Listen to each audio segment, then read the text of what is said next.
सात रंग इंडिया में आपका स्वागत है। मैं हूं कुमार अनिल। फ़कीर अरबी का शब्द है।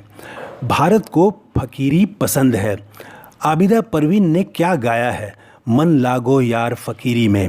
हर बड़े गायक ने कबीर की इन पंक्तियों को गाया है और सुनने वाले सुनते ही जा रहे हैं। फ़कीर का मतलब यह न समझें कि जिसे धन और पद की लालसा न हो बस फ़कीर हो गया। नहीं, फ़कीर इतनी ही बात नहीं है। फ़कीर और जंगलों में एकांतवास करने वाले साधकों में बड़ा फ़र्क होता है। फ़कीर दुनिया से भागता नहीं, वह संसार में रहता है, लोगों के दुख का कारण बताता है, इलाज भी बताता है। खुद स्वर्ग जाने, परम पद पाने के लिए दुनिया छोड़कर जंगल में नहीं चला जाता है। फ़कीर की एक और बड़ी खासियत होती है, वह किसी से डरता नहीं है, बादशाह से भी नहीं डरता। भारत में फ़कीरों और बादशाहों के अनेक किस्से मशहूर हैं। आप जानते हैं, हर बार बादशाहों को ही झुकना पड़ा है। तो राहुल गांधी से भारत जोड़ो यात्रा के समय एक पत्रकार ने उनकी बदलती छवि के बारे में पूछा था। राहुल ने कहा था, राहुल आपके दिमाग में है, मेरे दिमाग में बिल्कुल नहीं। मैंने राहुल को मार दिया है। और अब जो राहुल कर रहे हैं, 2 दिन पहले खेत में पहुंच गए, धान की बुआई की, फिर वे सुर्खियों में हैं। कभी ट्रक ड्राइवरों से घंटों बात करते हैं, कभी किसी मैकेनिक से, कभी स्टूडेंट से, कभी सफाई कर्मी से। राहुल का यह रूप, जिसमें एक फ़कीरी दिखती है, खुद की नहीं आम लोगों के दुख दर्द से जुड़ने की कोशिश दिख रही है, यह रूप लोगों को पसंद आ रहा है। राहुल की फ़कीरी के 4 खास तत्व हैं। इन तत्वों पर चर्चा से पहले एक अपील। अगर आप भारत की विविधता में एकता पसंद करते हैं तो चैनल को ज़रूर सब्सक्राइब करें, लाइक करें और 5-10 दोस्तों के साथ शेयर करें। तो राहुल का नया रूप देश को पसंद आ रहा है। फ़कीरी में भी एक आकर्षण होता है, फ़कीरी भी आकर्षित करती है। राहुल गांधी अब जो कर रहे हैं उसके 5 खास तत्व हैं। पहला और सबसे प्रमुख तत्व यह कि राहुल को अपनी चिंता नहीं है। अपनी चिंता नहीं का यह अर्थ नहीं कि वे अब किसी साधु की तरह 24 घंटे में एक ही बार खाना खाते हैं। अपनी चिंता नहीं का मतलब वे इस बात से परेशान नहीं दिखते कि संसद की सदस्यता कैसे बहाल होगी, विपक्षी एकता का केंद्र कैसे बने, कि उन्हें पीएम पद के लिए प्रोजेक्ट कैसे किया जाए। अपनी मैं की छवि के लिए वे दुबले नहीं हो रहे हैं। वीडियो के अंत में फ़कीरी पर फिर कुछ बातें रखूंगा, इसलिए अंत तक सुनिएगा। नए राहुल की दूसरी खास बात यह है कि वे लगातार जनता से जुड़ने की कोशिश कर रहे हैं, लोगों के बीच पहुंच रहे हैं। यहाँ ध्यान दीजिएगा, लोगों के बीच तो सभी जाते हैं, जाने से पहले तैयारी करते हैं। उनकी टीम भाषण तैयार करती है।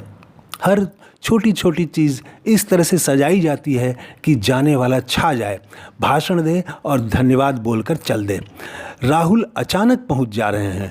हरियाणा के जिन किसानों के बीच वे पहुंचे, धान की बुआई की, ट्रैक्टर से खेत तैयार किया, फिर उनके साथ बैठकर खेत में ही खाना खाया, वह पहले से प्रायोजित नहीं था।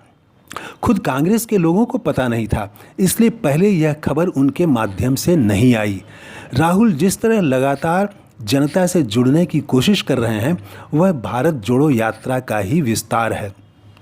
तीसरी बात, राहुल की फ़कीरी अंतर्मुखी सिर्फ निज के लिए नहीं है। वे कांग्रेस के सांगठनिक मसलों, खासकर किसी तरह का विवाद हो तो हल करने में खड़गे के साथ खड़े दिख रहे हैं। राजस्थान कांग्रेस के आंतरिक विवाद को सुलझाने के लिए हुई बैठक में भी वे शामिल थे। चौथी बात यह है कि 2024 पर उनकी नज़र है। 2024 के मुद्दों को लेकर वे बहुत ही फोकस्ड हैं। भारत जोड़ो यात्रा के दौरान उन्होंने कई प्रेस कॉन्फ्रेंस किए थे। इसमें कई पत्रकार विवाद वाले सवाल पूछा करते थे। राहुल उन सवालों में कभी उलझे नहीं, तो वे 24 के अपने मुद्दों पर केंद्रित हैं। पार्टी की रैलियों में भी शामिल हो रहे हैं। और 5वीं बात, वे संयुक्त मोर्चा के लिए भी उपलब्ध हैं। पटना में विपक्षी एकता के लिए हुई बैठक में शामिल हुए। उनके लिए अलग से कोई कुर्सी, ऊंची कुर्सी नहीं थी। बराबरी में बैठे, बराबरी में दिखे। और नोट करिए, अलग दिखने दिखाने की कोशिश भी नहीं की। तो राहुल गांधी सब काम कर रहे हैं, लेकिन मैं मेरा को छोड़कर। अच्छा, एक बात नोट करिएगा, कई बार त्याग करने वाले में भी त्याग का घमंड आ जाता है। अपने त्याग का प्रचार करते लोग आपको मिल जाएंगे। त्याग, सेवा, दूसरों की मदद से भी अहंकार आ जाता है। सच्चे फ़कीर को समझना हो तो कबीर और नानक और रैदास को ज़रूर पढ़ें। पटना पंजाबी बिरादरी के पूर्व अध्यक्ष सरदार गुरदयाल सिंह से मैंने फ़कीरी पर पूछा। उन्होंने बहुत ज़रूरी और अच्छी बात कही। बताया कि गुरु नानक देव जी को भी फ़कीर कहा जाता था। उन्हें सम्मान के साथ नानक शाह फ़कीर कहा गया। गुरदयाल सिंह जी कहते हैं कि हिंदू गुरु नानक जी को अपना फ़कीर कहते थे और मुसलमान पीर। गुरु नानक जी हिंदू के भी थे और मुसलमानों के भी। उन्होंने पैदल ही आधी दुनिया नाप दी, सबको एक किया। तो अंत में यही कि हमारे फ़कीरों और संतों का छोटा सा अंश भी हमारे नेताओं में आ जाए तो इस देश का बड़ा भला होगा। तो कैसा लगा ये वीडियो? अगर अच्छा लगा तो ज़रूर सब्सक्राइब करें और अपने मित्रों के साथ शेयर करें। जय हिंद। Thank you. धन्यवाद।